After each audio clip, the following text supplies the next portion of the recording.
Hello, Kinderguppies. It's Mr. McComb once again, and I've got another exciting book to share with you. This is another book by one of our favorite authors, Roger Hargreaves, and this little guy is called Mr. Messy. Are you ready to see what sort of adventures Mr. Messy has? All right, well then here we go. Mr. Messy was the messiest person you have ever met in your whole life.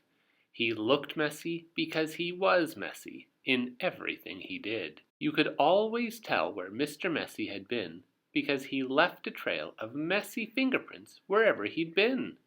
Oh, yes, Mr. Messy was messy by name and messy by nature. Mr. Messy lived in a particularly messy looking house. The paint was peeling, the windows were broken, there were tiles missing from the roof. The flower beds were overgrown with weeds, and the garden gate was hanging off its hinges. And had Mr. Messy cut the grass in his yard lately?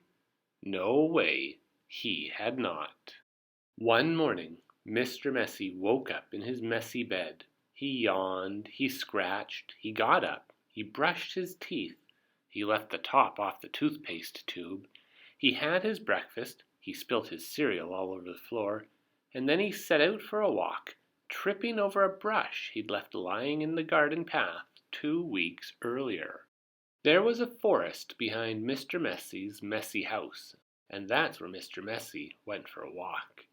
It was a particularly large forest, with lots and lots of trees, and it took Mr. Messy a long time to walk through it, but he didn't really mind, because he felt like having a nice walk that morning. So he walked and he walked right through the whole forest until he came out the other side. And do you know what he found when he got outside of the forest? Mr. Messy found the neatest, prettiest looking little cottage that he had ever seen. It had a lovely little garden and a beautiful burbling stream running through the middle of the backyard. There was a man in the front yard cutting the bushes. He looked up as Mr. Messy came nearer. "Good morning, I'm Mr. Messy," said Mr. Messy. "I can see that," replied the man, looking him up and down. "I'm Mr. Tidy." "And I'm Mr. Neat," said another man, coming out of the house. "Neat and tidy," said Mr. Tidy. "Tidy and neat," said Mr. Neat. "We are in business together," said Mr. Tidy, "and the people who own this house have asked us to do some work for them." "What sort of work?" asked Mr. Messy. "Oh, we make things neat and tidy," said Mr. Neat. "We tidy things up," said Mr. Tidy. "Perhaps we could come along and do some work for you," said Mr. Neat, looking at Mr. Messy, who was looking even messier than usual that particular morning. "But I don't want things neat and tidy," said Mr. Messy. He was looking downright miserable at the thought of being neat and tidy. "Nonsense," said Mr. Tidy. "Fiddlesticks," said Mr. Neat. But, said Mr. Messy. "Come along," said Mr. Neat. "Off we go," said Mr. Tidy. But, stammered Mr. Messy still.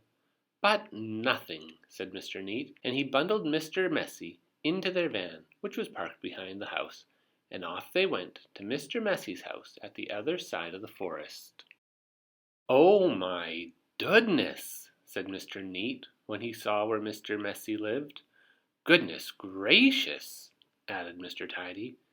"This is the messiest house I have ever seen in all my life." They both said that together at the same time. "We'd better do something about it," said Mr. Neat, and before Mr. Messy could even open his mouth, the two of them were rushing here and there all around Mr. Messy's house, cleaning up. Mr. Neat hoed and mowed and pruned and snipped and clipped and cleared and dug, and he made the garden and the yard look neater than it had ever looked before. At the same time, Mr. Tidy cleaned and primed and rubbed and painted and mended and made the outside of Mr. Messy's house look tidier than it had ever looked before. "Oh my goodness," said Mr. Neat for the second time that morning.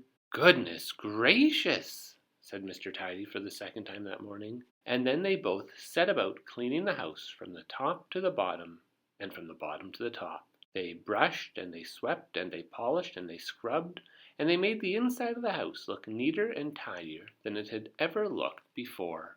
Well, there we go, said Mr. Tidy. Yep, all finished, said Mr. Neat. Tidy and neat, said Tidy. Neat and tidy, said Mr. Neat. Mr. Messy still didn't know what to say. They both looked at Mr. Messy. Are you thinking what I'm thinking? Mr. Neat said to Mr. Tidy.